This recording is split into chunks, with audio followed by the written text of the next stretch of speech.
우리 지역의 시사 이슈를 쉽게 풀어 이야기하는 시간 시사토크, 아나운서 김문정입니다.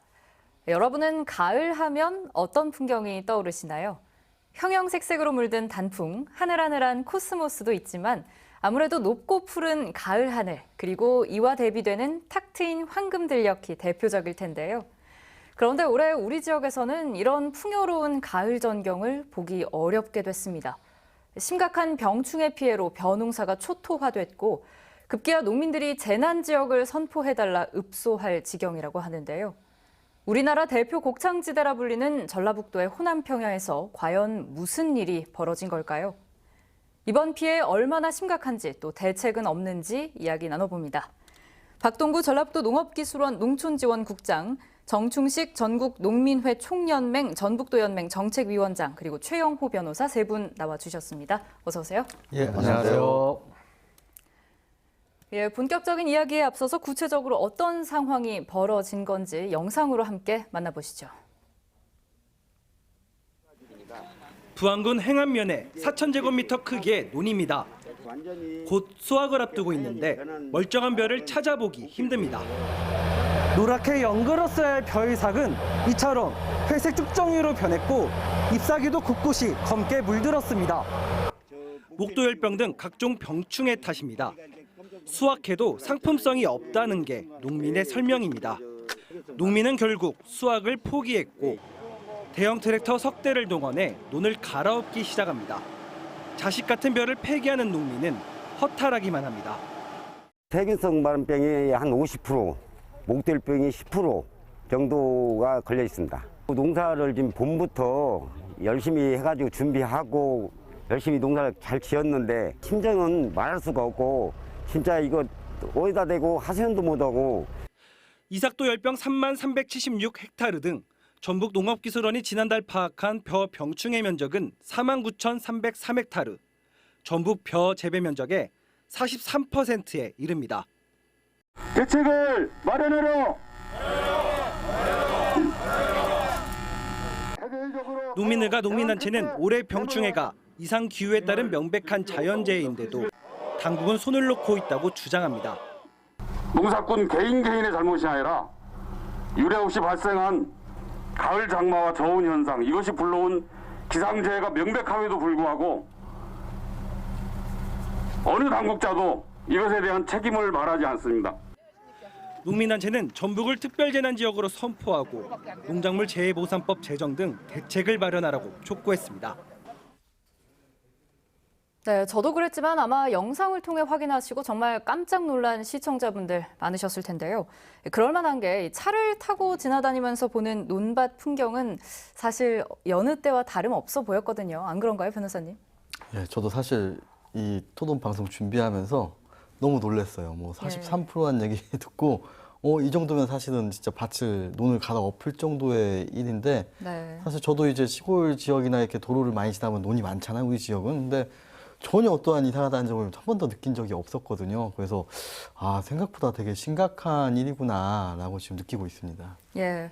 하지만 멀리서 보는 풍경과 가까이서 보는 풍경은 정말 전혀 달랐습니다. 갈아엎은 논만 49,000헥타르 이상이고 전북 전체 벼 재배 면적의 40%가 넘는다는 얘기가 있었거든요. 농가들의 피해가 막심할 것 같은데 위원장님, 그럼 예년에 비해서 쌀 수확량이 얼마나 감소했다고 봐야 할까요?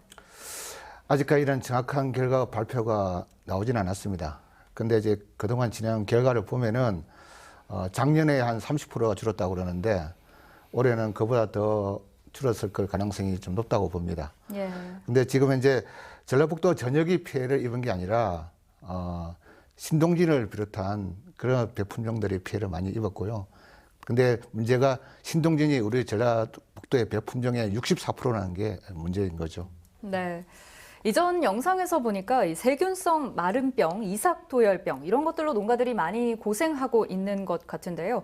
국장님, 구체적으로 올해 어떤 병충해가 기승을 부렸는지 설명을 좀 해주신다면요. 예, 올해 이제 벼농사에 있어서 병해충이 20여 종이 이제 영향을 미칩니다. 그 중에 특히 이제 이 목도열병 또는 이삭도열병이 가장 심한 상태였고요.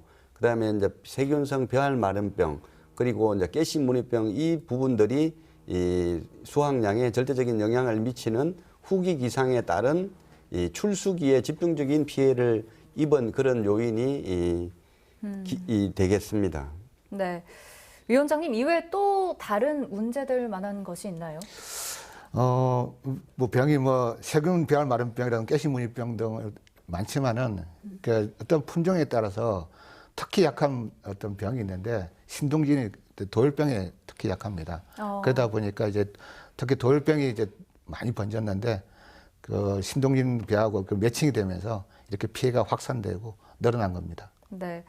사실 올해 초부터 날씨가 참 많이 오락가락했습니다. 뉴스 영상에서도 이상기후에 따른 자연재해가 병충해의 원인이다, 이렇게 제시가 되고 있는데 지금 어떤 기후를 문제 삼고 있는 건지 국장님께 좀 자세한 설명 부탁드려도 될까요? 예, 그 말씀드린 것처럼 이 병해충이 발생하는 이 요건을 갖춰야 되는데 첫째는 병원균의 밀도가 일정 부분 이상이 돼야 됩니다. 두 번째는 이 식물체가 견딜 수 있는 저항성이 얼마나 강하냐, 약하냐에 따라서 감염이 확산되느냐의 여부가 달려 있습니다.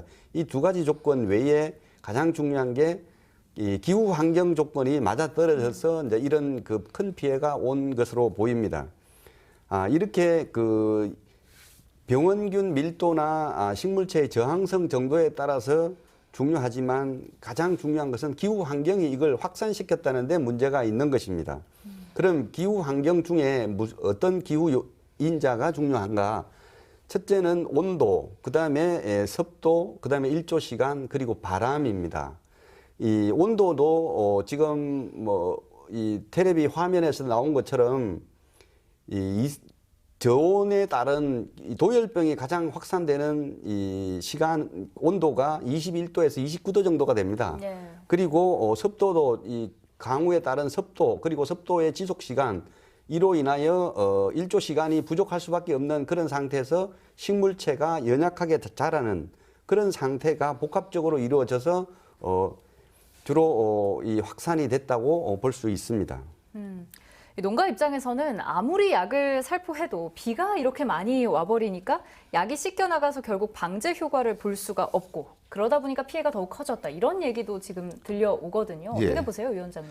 예, 맞는 얘기입니다. 보통 우리가 일반 통상적인 해의 날씨는 6월부터 장마입니다. 그리고 거의 7월 말 정도 되면 장마가 그칩니다. 예. 그러면 7월 말 장마가 그치면은 보름 8월에 농약을 살포해서 장마 때 약해진 그 병이 들었던 그 배에다가 약을 주물러 해서 다시 건강성을 회복하는데요.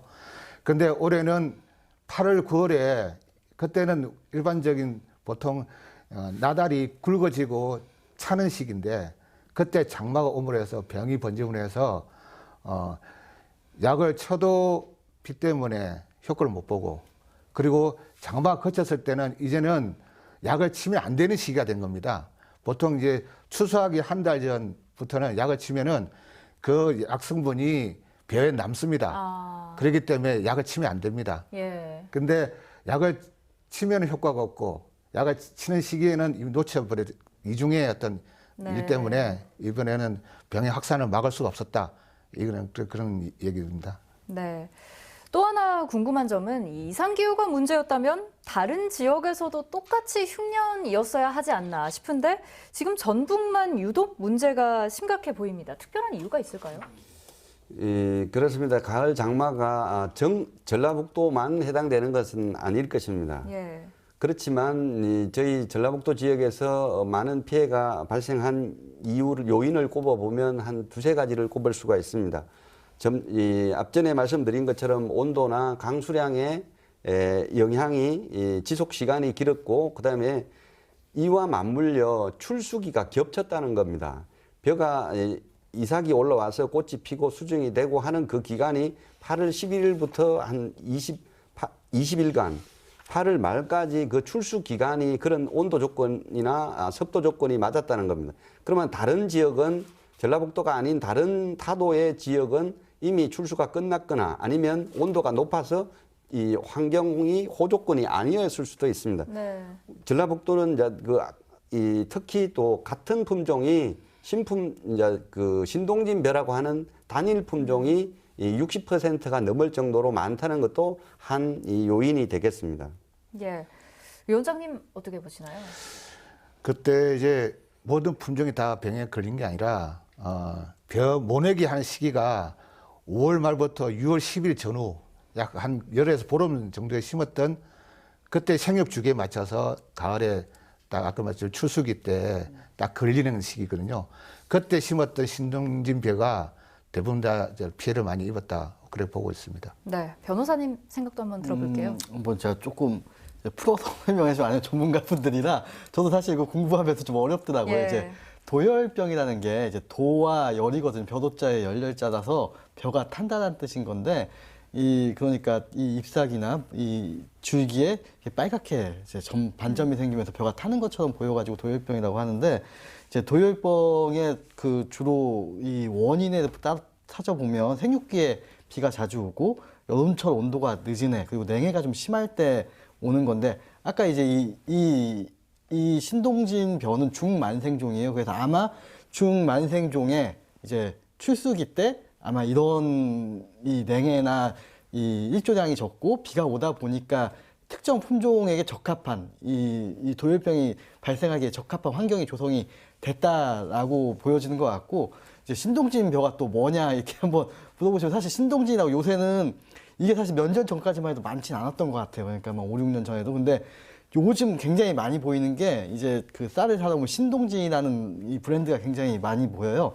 벼의 품종은 한 300개 정도 되고 밥쌀이 한 200개 품종 정도가 있고 지금 한 2017년, 18년도 이후에 전국에서 가장 많이 재배되는 게 이 신동진 벼 한 16% 정도가 전국에서 벼 재배 면적 중에 신동진 벼고 이거 중에 아까 전북은 이제 신동진 벼가 1990년대에 품종이 개량이 돼서 이 부안이나 서해 간척지에서 주로 이제 재배가 되다가 이게 사실은 밥알이 좀 크고 그래서 이 볶음용 쌀에 적합하고 밥알이 크다 보니까 씹는 맛도 좋다고 해가지고 요 근래 와서 사실은 밥맛이 좋다고 해서 많이들 드시는 벼가 좀 됐거든요. 그래서 아마 이쪽 지역에서도 재배가 많아졌는데 이 신동진 벼가 재배가 많은 가운데 거기에 좀 이 도열병이나 이런 병충해가 좀 생기기에 적합한 환경이 이번 연도에 조성이 됐다라고 보여지는 겁니다.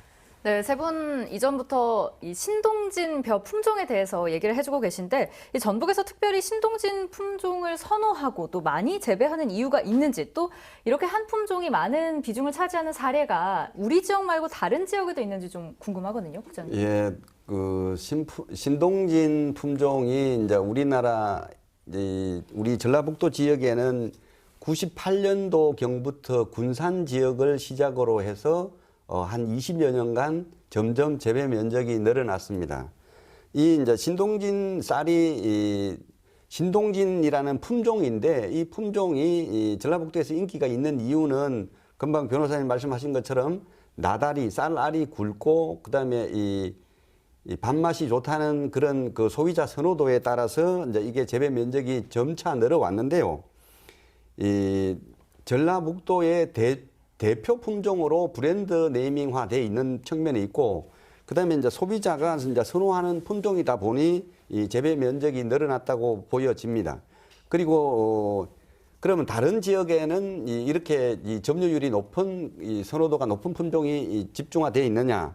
그걸 이제 타도의 사례를 보면 이 경상북도 같으면 일품벼라는 품종이 한 56% 정도를 차지합니다. 단일 품종이. 그리고 전라남도 경우에는 이 새청무라는 품종이 한 44%, 그리고 경기도는 추청벼가 한 31%, 그리고 충남은 삼광벼가 한 30%를 넘게 점유를 하고 있습니다. 이런 걸 보면 지역적으로 이 대표 품종이 있긴 하지만 전라북도에 신동진이라는 품종이 지나치게 조금 많지 않냐, 이제 그런 우려 섞인 이제 목소리가 나오는 건 사실입니다. 그럼 다른 지역도 사실은 이 신동진 품종 못지않게 이상기후가 발생한다면 충분히 취약해질 수 있는 환경에 놓여 있다, 이렇게 생각해도 무방할까요? 그럴 수도 있죠. 이제 예를 들면 이 전남의 사례, 도열병이 우심했던 그런 사례를 보더라도 기상 여건이라는 게 같은 지금은 이 대한민국 전체가 동일 기상 조건이 이루어지는 게 아니고 국지적인 그런 상황들이 다 많이 다릅니다.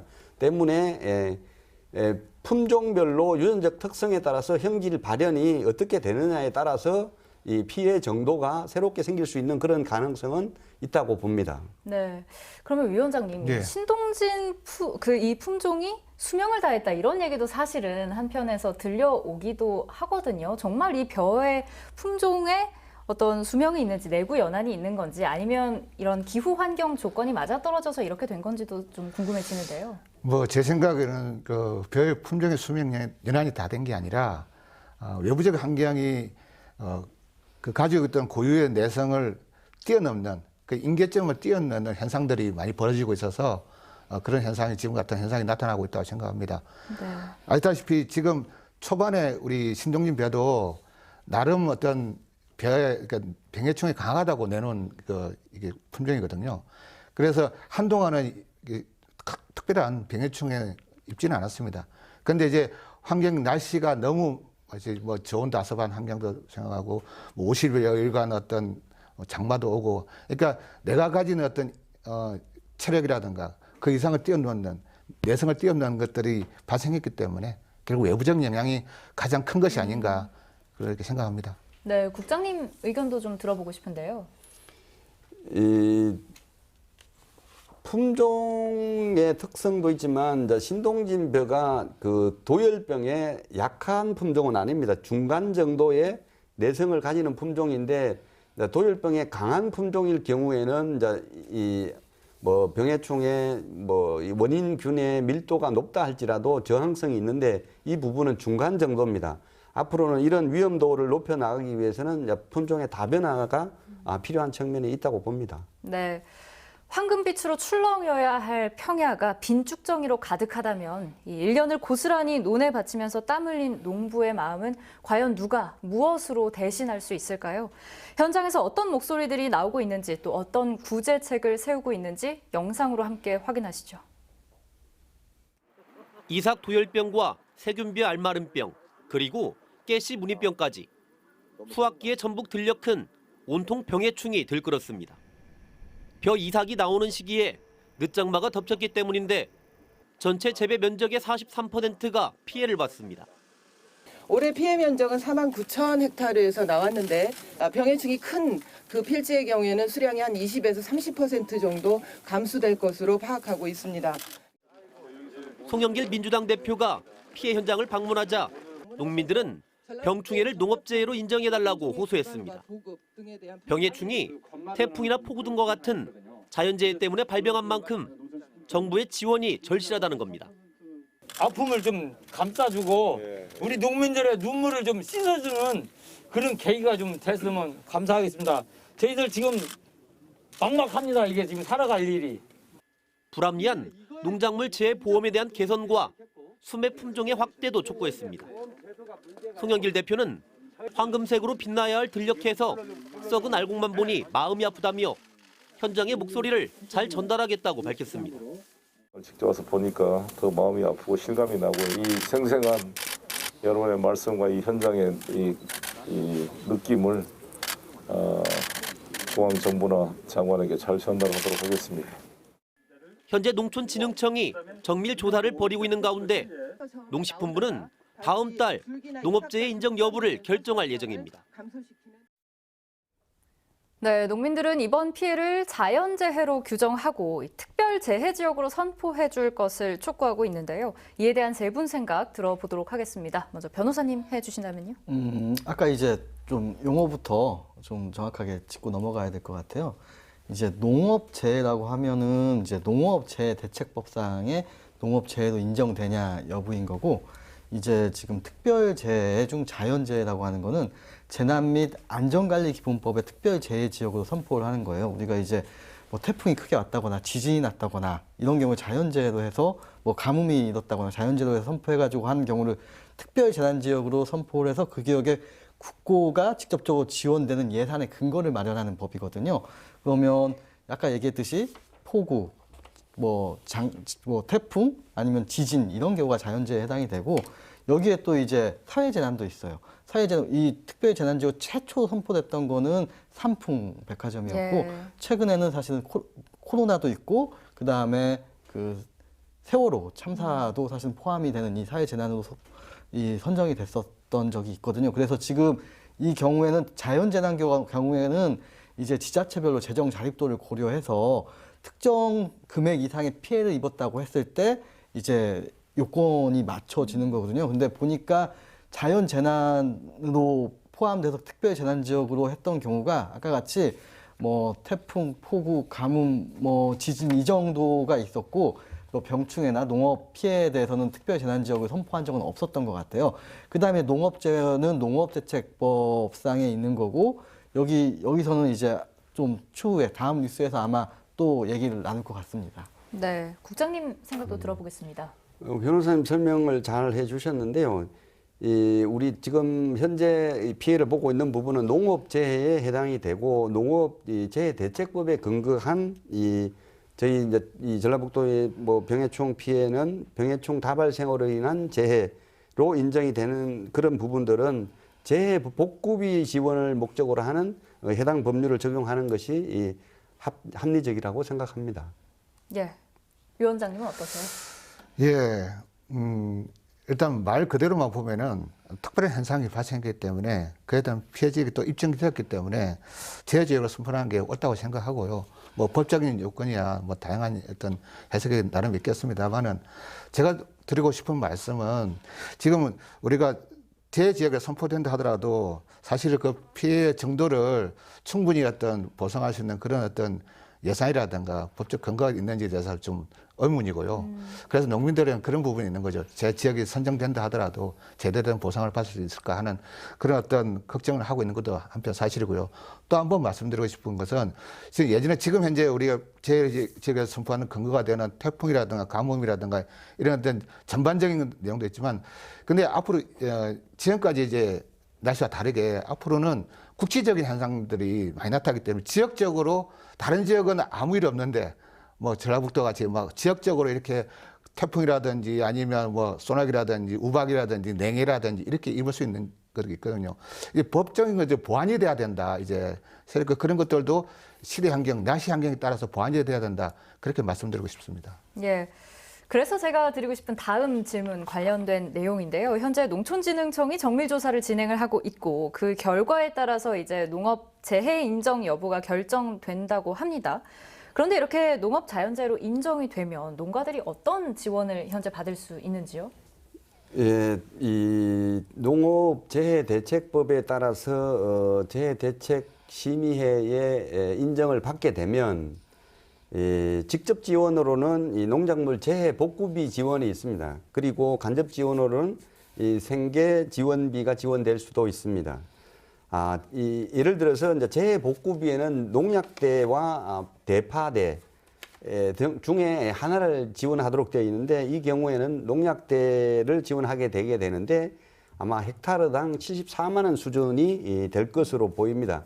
물론 이제 피해율이 50%가 넘을 경우에는 영농자금 상환 연기라든지 이자 감면 혜택 등이 주어질 수도 있습니다. 네. 그런데 이 문제는 벼병충해를 재해로 인정받는 것 자체가 굉장히 어려운 일이라는 얘기가 들려옵니다. 관련 보도 영상 먼저 보고 이야기 이어가겠습니다. 전라북도는 도내 벼 재배 면적의 43%가량이 병충해를 입은 것으로 추정하고 있습니다. 농민단체는 자연재해라고 주장합니다. 농사꾼 개인의 잘못이 아니라 유례 없이 발생한 가을 장마와 저온 현상, 이것이 불러온 기상재해가 명백함에도 불구하고 농업재해대책법은 병해충의 경우 가뭄, 홍수, 호우 등을 직접 원인으로 하는 경우로 한정 짓고 있습니다. 그러니까 기상과 직접 관련된 병충해만 재해로 인정한다는 뜻입니다. 전라북도는 벼 이삭이 패는 8월 하순 200mm 넘는 비가 내렸고 하루 평균 일조 시간이 2시간 정도였다는 점을 강조하고 있습니다. 그런데 기상과 직접적인 관련성이 있어야 하는 데다 이런 경우는 지난 2014년 전남에서 발생한 태풍에 의한 피해 단 한 차례밖에 없습니다. 농민 입장에서는 조금이라도 그런 좀 혜택을 얻어가지고 조금이라도 그 피해 보상이 될 수 있는 게 있어야 되는데 재해로 인정되면 일부 수확이 가능할 때 농약비를 지원받게 됩니다.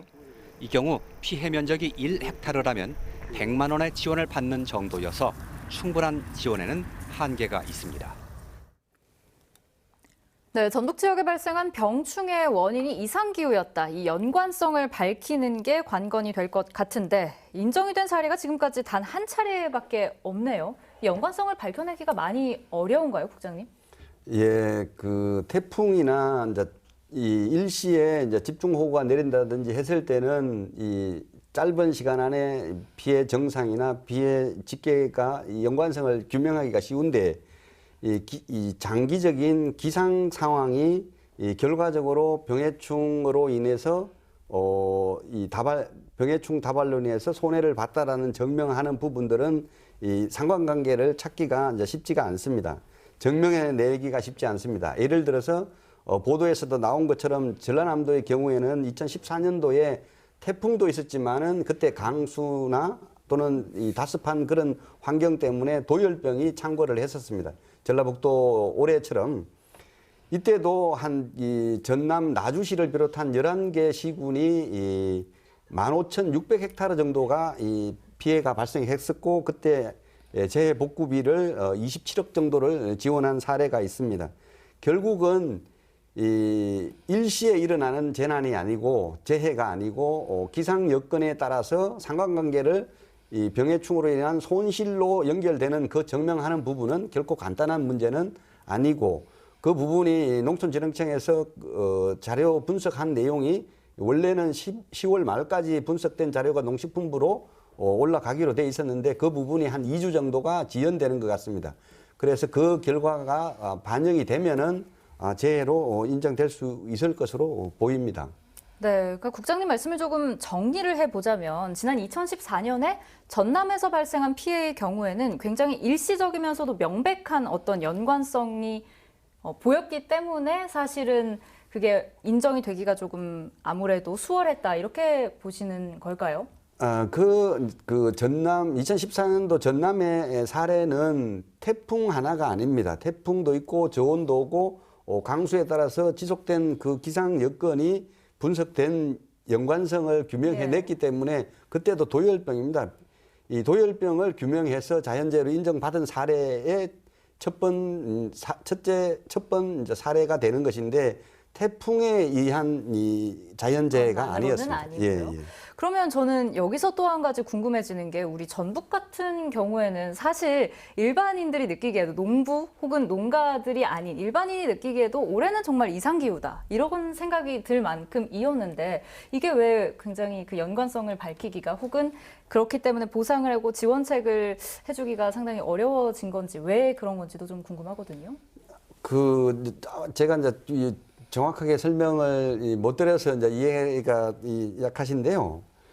이 기상 상황이 어떤 이 병해충의 원인, 병원균의 밀도 그리고 식물체의 병장성의 상태 이걸 가장 더 발현시킬 수 있는 부분은 기후 여건인데 그리고 온도, 습도, 일조 시간, 바람 등의 영향인데 이 요인들이 기후 요인들이 병해충으로 인하여 이 소득이 급격하게 줄었다라는 관계를 증명하는 것은 이게 간단한 문제는 아니죠. 짧은 기간이 아니고 장시간 기후 분석 또는 온도, 습도, 일조 시간, 바람 등의 영향을 규명해내는 부분은 아주 간단하게 산식으로 나올 수 있는 부분은 아닙니다. 네, 위원장님 의견도 좀 들어보겠습니다. 저는 사실 뭐 연관성을 밝히는 건 어렵다고 생각하지 않습니다.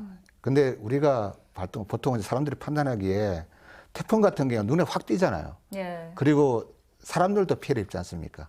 동물도 피해 있고 뭐 산도 피해 있고 강도 다 피해 입습니다. 그러니까 너무 두드러지기 때문에 판단하기 쉽게 생각하지만은 이런 병용구 같은 경우는 아까 말씀드렸지만 일시적인 게 아니라 시간을 가지고 지속성을 가지고 계속 번지는 거거든요. 돌병 같은 경우는 전라북도 같은 경우는 한 3, 4년 전에 이미 돌병이 많이 조금씩 확산되고 있다는 그런 어떤 보고가 있었습니다. 그런데 그것이 확산된 계기가 작년에 54일에 대한 긴 장마가 있었지 않습니까? 그리고 작년과 올해 겨울 동안 따뜻했어요. 그러면 그 바이러스 병균들이 죽지 않고 논이라든가 자연 속에 남아있었던 겁니다. 근데 그러면서 마침 올해 또 저온 다습한 그런 것이 딱 기후가 맞아떨어지다 보니까 완전히 창궐하지 확산된 거거든요. 이것은 사실 과학적으로 증명이 어렵지 않습니다. 이걸 정치적으로 판단하는 게 문제죠. 이것을. 그러니까 굉장히 우리나라 같은 경우는 피해를 조사하는데 굉장히 보수적입니다. 예, 그런 것들이 좀 많이 작용하고 있다. 저는 그렇게 생각합니다. 그러니까 두 분 전문가 분들이시잖아요. 말씀을 들어보면 사실 단순히 뭐 올해 기상 상황 때문만이 아니라 정말 여러 요인이 복합적으로 작용한 것이기 때문에 뭐 일반적으로도 굉장히 그 증명하기가 쉽지만은 않은 부분이 있다. 이렇게 생각을 하시는 것 같고 변호사님 생각은 어떠세요? 이제 농업재해라고 하는 게 이제 사실은 간단한 게 있죠. 홍수 같은 거나 태풍 같은 게 오면 태풍으로 인해서 뭐 나락이 다 떨어졌다거나 뭐 낙과가 됐다거나 이런 경우엔 너무 명백하잖아요. 이런 건 사실 간단해요. 근데 이제 병충해는 사실 늦게 들어오기도 했어요. 늦게 이 법령에 늦게 들어왔어요. 병충해라는 게. 그리고 처음 이제 인정받았던 게 2014년인데 한번 대통령이 이제 이 대통령령으로 정하는 병해충이 이제 이 농업재해 대상인데 대통령령에는 어떻게 써 있냐면은 이제 가뭄, 홍수, 호우, 해일, 태풍, 강풍, 이산저온, 우박, 서리, 조수, 대설 또는 한파를 여기까지 이제 어떠한 이 자연재해를 규정을 했어요. 예. 어떠한 원인을 규정했고를 직접 원인으로 하여 발생하는 병해충이에요. 여기서 사실 깐깐하게 해놓은 거예요. 그러니까 직접이라는 말이. 직접 원인, 그러니까 원인, 이게 이 뭐 간접 원인이 아닌 직접 원인. 그러니까 아까 2014년 나주같이 태풍이 와서 뭐 일종의 오랫동안 지속된 일종의 어떤 비가 뭐 많이 와서 습도가 높아졌다거나 뭐 이상 저온이 뭐 한 달 동안 있었다거나 아주 구체적으로 먼저 구체적으로 이 어떠한 기상 상황이 밝혀지고 그다음 병해충이 많아요 해야 되는 건데 사실 뭐 여기 그러니까 그 국가나 이 병해충의 재해도 인정하는 측은 그거겠죠. 이게 기후 변화나 어떤 원인이 있고 병해충이 있는데 사실 병해충은 이 개인의 과실도 있을 수 있다. 그러니까 관리를 잘못한 어느 쪽은 안 걸리고 어느 쪽이 있으면 이 관리를 잘못한 측면도 있지 않느냐. 사실 이런 측면이 있기 때문에 직접 원인이라는 걸 규정을 해놨거든요. 근데 사실은 이게 뭐 국가에서 이거 어떠한 재난에 이 돈을 지출해야 되는 쪽의 입장일 수는 있겠지만 사실 생각해보면 기후 변화라는 게 사실 이 모든 원인을 직접 해서 규정할 수 없기 때문에 지금 벌어지는 일들이거든요. 예, 이게 사실 누적도 되고 아까 말씀하신 누적도 되고 어느 하나가 사실은 태풍이 와가지고 했으면 사실 간단해요. 근데 이게 사실 기후 변화라는 게 점진적으로 이 누적되고 이 인과관계가 명확하지 않은 경우도 너무 많거든요. 과연 이 경우를 어떻게 해야 될까? 저는 근데 사실 아까 정치적인 이유라고 했는데 정치적인 이유라고 하면 어렵지 않아요. 금액이 그러니까 이 농업재해대책법상의 어떠한 복구비는 사실 부조의 역할이거든요. 아까 보면은 손해배상을 하는 게 아니라 손해액을 주는 게 아니라 아까 농약비 주고 대파비라고 해가지고 대체 파종을 하는 비용을 주는 거예요. 그러니까 이거는 사실은 어떠한 긴급 재난이 생겼을 때 그러니까 부조의 역할인 거예요. 생계비나 농약비나. 그러니까 이거에 대해 손해액을 산정해가지고 여길 준다는 의미가 아니라 부조의 의미거든요. 사실 그래서 금액도 크지 않을 거예요. 그래서 농업재해도 인정을 하는 게 사실 정치적인 이유라면 어렵진 않은데 다만 이 기후 변화로 인해서 각종의 어떠한 이 변화들을 모두 이 법 안에서 해결할 수 있느냐라는 고민은 좀 들 수 있겠죠. 어찌 보면 좀 제도의 문제도 사실은 있다. 이번 한 건가요? 번에 어떠한 이 농업재해 인정 사실 저는 어려운 문제는 아니라고 보여져요.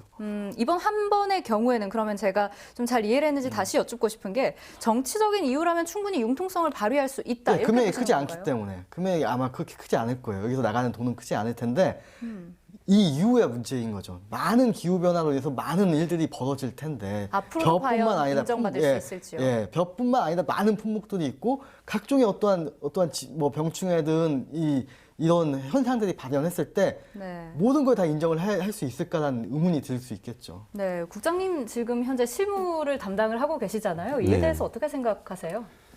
변호사님 지적이 뭐 정당하게 솔직하게 말씀해 주셨는데요. 포지티브 방식이든 네거티브 방식이든 이제 이런 앞으로 지금 뭐 예전 같으면 그 장마면 뭐 일정한 기간 동안에 지속적으로 비가 내리고 가을 날씨는 청명하고 건조하고 이제 이게 안정적인 기상일 때는 아무 문제가 없었습니다. 네. 그런데 이제 최근 특히 이 작년 같은 경우는 유례 없는 흉년이었고 또 기상도 아주 이 장마 기간이 50일이 넘을 만큼 비도 오고 그다음에 폭염, 뭐 저온 또 냉해 이런 부분들이 예측이 불가능할 만큼 원래 기후의 상당 부분의 통계의 평균치는 30년을 기준으로 합니다. 그 30년의 평균치가 이제 평년 기상이라고 하는데 그 범위를 넘었습니다.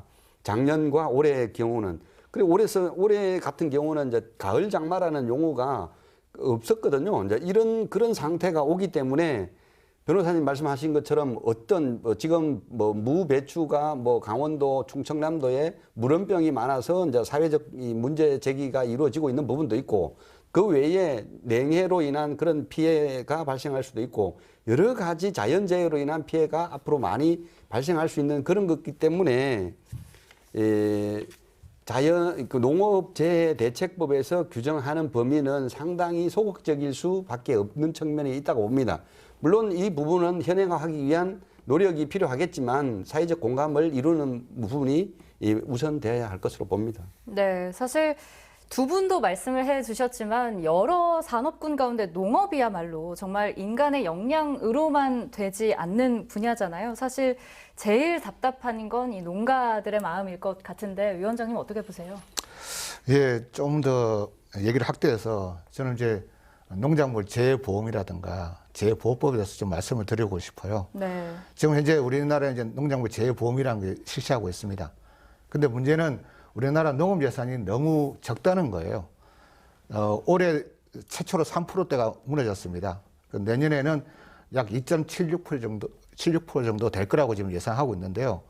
이렇게 농업 예산은 계속 줄이고 있는데 문제는 자연재해로 해서 기후위기로 인해서 재해는 계속 늘어날 것이고 더 확산될 거란 말이죠. 결국은 아주 적은 예산으로서 계속 늘어나는 것을 다 커버할 수 없다는 거죠. 보호할 수 없다는 거죠. 그렇기 때문에 지금 이제 농작물 재해보험이 있는데 그것을 대행하고 있는 농협이 문제가 있습니다. 농협도 하나의 기업인데 예산은 적게, 정부에서 예산은 적게 내려오고 그걸로 보험을 많이 나눠줘야 되는데 그래서 그렇다고 해서 그 농협이 계속 적자를 볼 수는 없는 거잖아요. 기업이라는 자체가 그 생리가. 그러면 그 책임을 어떻게 하냐. 농민들한테 떠넘깁니다. 그러니까 농민들한테 보험 수가를 높인다든가 이렇게 하는 방법으로 해서 떠넘기고 있다는 거예요. 자연재해는 사실 농민들이 잘못해서 생기는 어떤 피해가 아니지 않습니까? 예. 뭐 태풍을 어떻게 막을 것이며 가뭄을 어떻게 농민들이 막을 수 있습니까? 그런데 그런 자연현상에 대한 피해를 그 어떤 돈으로 환산해서 할 때는 농민들한테 떠넘기는 그런 현상이 계속 생길 수밖에 없는 그런 지금 현재 우리나라의 구조다. 또 한 가지 말씀드리고 싶은 것은 우리가 올해 만약에 열의 피해를 입었다 그러면은 농민들은 기본적으로 20%는 자기 부담입니다. 그리고 피해 입은 것에 또 반은 50%만 법적으로 지원하게 되어 있습니다. 그러니까 열을 피해 입었다면은 2개 빼고 50개 빼면 3개밖에 보상을 받지 못합니다.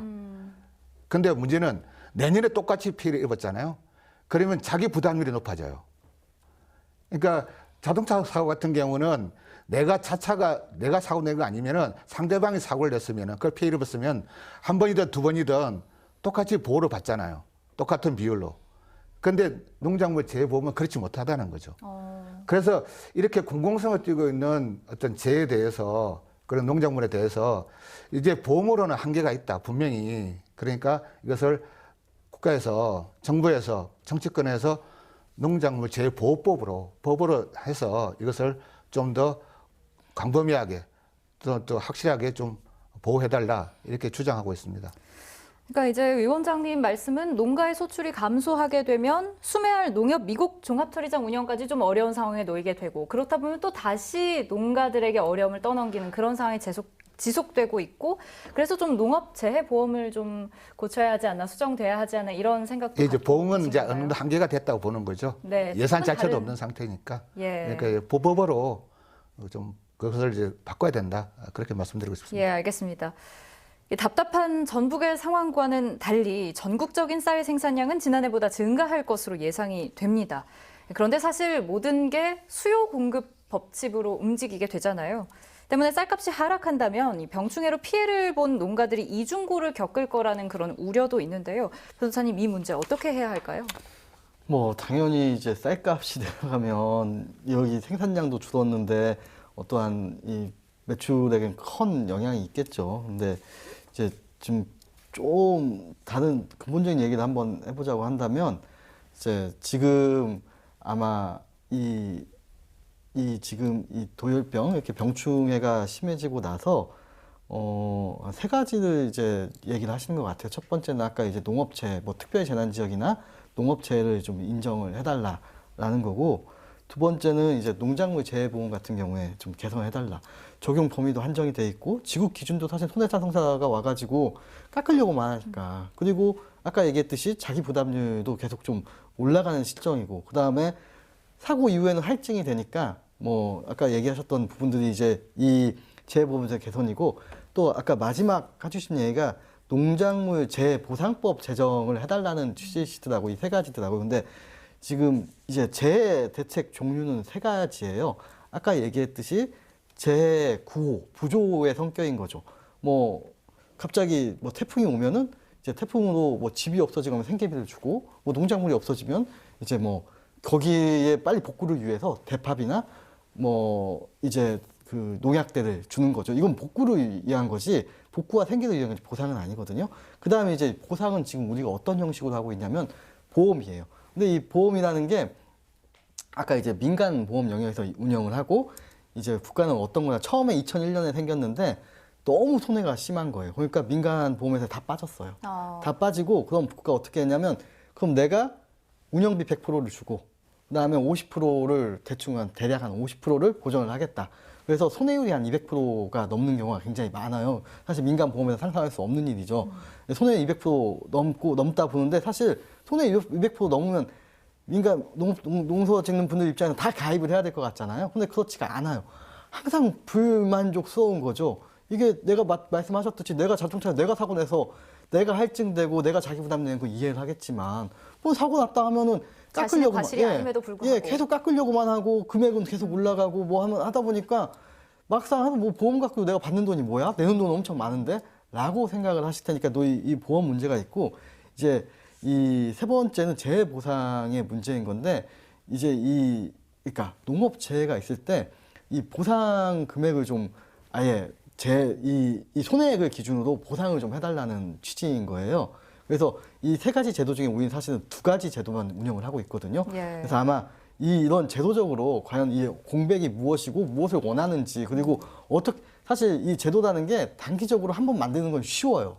근데 사실 금액이 굉장히 커지는 부분이 있거든요. 그러면은 이걸 어떻게 영속적으로 운영을 할 수 있고 이 밸런스를 맞출 수 있는지 하는 부분도 생각을 한번 해봐야 돼. 이 세 가지 카테고리 안에서 한번 논의를 한번 해볼 필요가 있을 것 같아요. 네, 그러니까 지속적이고 현실적으로 이 촘촘한 제도가 필요하다, 이런 말씀해 주신 것 같고, 국장님은 어떻게 생각하세요? 뭐 물론 이제 공감하고요. 저희 이제 우리 지역에 이 벼농사 짓는 분들만 계산하더라도 작년에는 한 66%가 이제 재보험에 가입을 했었는데, 금년도에는 한 71.8%, 72% 정도가 벼농사에 보험을 가입을 했습니다. 예전 같으면 안정된 기상 조건 같으면 이 벼농사 짓는데 보험 가입을 하지 않았습니다. 워낙 그 기상 여건이 달라지고 피해도 심한 경우가 다 발생하기 때문에 벼농사에도 보험 가입률이 전체 농가 중에 71.8%가 된다는 것은 그 정도로 농민들도 이제 심각한 상태를 인지를 하고 있다는 거죠. 지금 농업 현장에서 요구도 있고, 변호사님 구체적인 설명을 해주셨지만 제도적인 개선이 필요하고, 또는 이 하우스 작물이나 시설 작물이 아닌 경우에는, 노지 작물의 경우에는 이게 자연재해를 피해갈 수 있는 방법이 없습니다. 그렇기 때문에 현실적인 제도 개선이 필요한 부분은 공감합니다. 예. 이 삼랑 농정을 내세우는 전북의 농정 정책에 대한 쓴소리도 나옵니다. 병충해 예찰 활동에는 충실했는지, 또 신동진 품종 개량에 선제적인 대응에 미진했던 것은 아닌지 정말 여러 가지 지적들이 나오는데요. 이런 얘기들은 전북 벼농사가 앞으로 나아갈 방향에 대한 어떤 제언도 될 것 같습니다. 그래서 세 분 마무리 발언으로 좀 들어보겠습니다. 위원장님 먼저 해주신다면요. 사실 뭐 조금 전에 사회자님께서 말씀하셨듯이 8월 달에 돌병 현상이 나타났습니다. 근데 이제 행정이랑 농통진흥청, 그 농업기술센터가 서로가 좀 책임을 머무르다 보는 사이에 좀 번지는 것이 있어서 저는 좀 안타깝게 생각하고요. 지금 정부나 저 지자체, 전라북도도 어떤 농업을 바라보는 어떤 시각이 크게 다를 게 없다고 생각합니다. 농업을 계속 산업의 어떤 수익의 어떤 중심으로 그렇게 바라보니까 농업에 대한 어떤 지원이라든가, 그리고 이 농업이 계속 중요시되고 있는데 불구하고 계속 옛날의 어떤 생각, 그런 정책들을 계속 유지하고 있다고 생각합니다. 지금 같은 정책 유지로서는 앞으로 기후위기 시대라든가 팬데믹 시대에 계속 그것이 악화될 건데요. 그걸 충분히 대처할 수도 없고요. 농업은 사후 약방문이 돼서는 안 됩니다. 좀 선도적이 돼야 된다 생각해요. 미리미리 준비하고, 법적으로 부족하면 법적으로 준비하고, 그리고 지자체에서도 이것을, 특히나 전라북도는 농도잖아요. 대표적인 대한민국의 농도인데, 농도에 걸맞는 농업 정책, 그런 농민 보호 정책, 그런 이런 것들이 나와야 된다 생각합니다. 지금 맨날 농민들이 뭔가를 요구하고 할 때마다 하는 말이 딱 한마디입니다. 예산 없습니다. 예. 그러면 예산이 없다는 말로 모든 것이 통과되고 그것이 인정돼야 되냐? 저는 그렇게 생각하지 않습니다. 그리고 이 농업의 문제가 사실은 농민들만의 문제는 아닙니다. 농민들이, 농업이 힘들면은 결국 도시에 있는 국민들 전체가 영향을 받을 수밖에 없습니다. 그렇기 때문에 이것이 뭐 도민들이라든가 또 도시에 사시는 분들이라든가 시민들이 너희들의 문제다, 너희들이 뭐 잘 알아서 해라, 이런 것이 아니라 농민들이 힘들고 농사를 짓지 않으면요, 혁명이 일어나는, 그리고 식량이 부족하면 혁명이 일어나는 그런 케이스가 뭐 10년 전에 중동에도 있었고요. 그리고 필리핀 같은 경우도 그 많은 쌀을 생산하던 나라고 수출한 나라가 지금은 이제 배급을 받는 그런 나라가 됐습니다. 그러니까 이것이 남의 나라 문제도 아니고요. 그리고 먼 미래 문제도 아니고 우리 모두의 문제다 생각하시고 그렇게 봐주시고 정책도 좀 변화가 있어야 된다.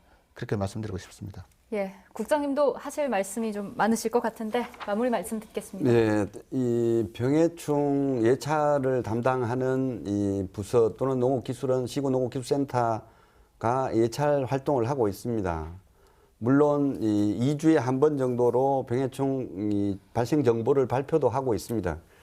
그럼에도 불구하고 올해 같은 경우는 이 출수기 전후를 기점으로 급속히 확산된 부분, 그리고 출수기 이후에는 이 농약 안전 사용 기준 때문에 약제 방제가 어렵다는 그런 측면, 그런 아픔이 있습니다. 그리고 작년이나 계속 그 병원균의 밀도가 증식해가는 그런 부분도 있는데 지금은 가급적 이 농약 살포를 잘 하지 않으려고 합니다. 그럼에도 불구하고 올해는 내년보다도 벼농사에 2.6회를 살포할 정도로 농약 살포도 열심히 농가 현장에서 했지만 그 약효가 비도 오고 씻겨 내려가고 하는 부분 때문에 많이 효과가 떨어졌습니다. 여러 가지가 겹쳐서 이런 현상이 벌어졌는데 이걸 반면 교사 삼아서 내년도에는 병해충 예찰을 더욱더 철저히 하는데 예찰포가 한 13개 있고 그리고 이제 관찰 포장이 한 87개가 있습니다. 이 부분들을 병해충 모니터링을 철저히 해서 사전 예찰 활동을 강화하도록 해 나가겠습니다. 물론 뿐만 아니라 저희가 이제 국도비 한 15억을 들여서 그 사전 방제, 효과적인 방제를 위한 그런 이 벼 이양 전에 육묘 상자 처리제부터 방제 지원에도 적극적으로 노력을 해 나가겠습니다. 그리고 세 번째는 품종이 이 신동진 품종 위주로 돼 있는 부분도 다 변화해 나가는데 한 일시에 할 수는 없습니다. 점점 저희 이제 전라북도의 적응 품종, 우수한 고품질 쌀 품종이 20여 품종이 이미 퍼져 있습니다. 이 부분들이 좀 더 확장이 되게끔 하고 신동진 품종은 좀 줄여서 이 균형을 이룰 수 있게끔 하는 그런 노력들도 저희 종자사업소 그리고 국립종자원과 함께 해나가도록 하겠습니다. 이 부분은 저희만 요구를 한다고 되는 게 아니고 농업 현장에서 농업인들이 따라줘야 하는 문제도 있지만 농협의 RPC라고 하는 농협이 적극적으로 나서주고 미국 종합처리장에서 이제 수매해주는 그런 부분하고 겹쳐 있기 때문에 같이 노력을 해야 할 부분도 저희가 적극적으로 나서도록 하겠습니다. 이 모든 것이 현장의 농업인이 실천할 수 있게 만드는 방법은 14개 시군 농업기술센터와 함께 농업 현장의 교육을 통해서 이루어지도록 그렇게 노력해 나가도록 하겠습니다. 예, 변호사님 발언 듣겠습니다. 이제 기후 변화라는 게 사실 우리나라만의 문제가 아니고 우리 지역만의 문제는 아니고 전 세계적으로 이제 기후 변화와 농업에 대해서 굉장히 깊게 고민을 하고 있는 부분이에요. 그래서 이제 이 재해 발생 시 어떻게 해야 되느냐 해서 여러 제도를 지금 막 논의도 하고 우리나라뿐만 아니라 다른 제도에서 계속 보완하고 복구하고 있는데 사실 제가 좀 요새 걱정이 되는 건 이제 우리가 지금 뭐 농업이든 뭐든 다 자유무역주의를 통해서 우리가 생산을 못하는 건 다른 데서 수입을 해서 뭐 보충을 하고 이런 식으로 했었거든요. 근데 이게 사실 영원하지 않다는 거죠. 지금 보면 요소수 문제도 보면 지금 디젤차가 멈춰 서 있게 생겼거든요. 아무것도 아닌 얼마 하지도 않은 요소수가 빠짐으로 그걸 구하지 못함으로 인해서 이제 한 산업 전체가 이제 무너지게 생겼다는 건데 사실은 요소수보다 더 중요한 게 식량 아니겠어요. 예. 사실 이건 전략 물자거든요. 우리가 전략 물자를 어떻게 생산하고 이거 어떻게 보존할 것인지를 굉장히 고민을 많이 해야 되고 우리는 사실 농식품에 대해서 이 농업에 대해서 굉장히 그 규제를 강하게 하거든요. 가격에서 내가 높은 가격 받고 싶다고 해서 못 받는 경우도 많이 있는 거고 뭐 풍년이 되면 이 가격을 이 안정적인 이 농식품 공급을 위해서 가격을 통제하는 어떠한 제품 중에 하나라고 볼 수 있거든요. 그럼 사실 이렇게 공공성이 큰 재화, 그래야 자유무역주의가 만약에 영원하지 않다고 했을 때 우리가 이걸 어떻게 전략물자로서 관리를 해야 될 것이냐. 사실 이런 부분들도 생각을 해야 돼. 괜히 뭐 농촌에서 머리 띠둘렀다고 돈을 더 준다. 이렇게 단순하게 생각해서는 안 될 것으로 좀 보여져요. 예, 식량 안보에 대한 지적까지 해주셨습니다. 자식과도 같았던 작물을 베어낼 수밖에 없는 농부의 마음은 그 무엇으로도 달랠 길이 없겠지만 그래도 다음을 기약하게 만드는 일말의 희망은 줄 수 있어야 하지 않을까요? 오늘 시사토크 여기서 마칩니다. 함께 해주신 여러분 고맙습니다. 맞습니다.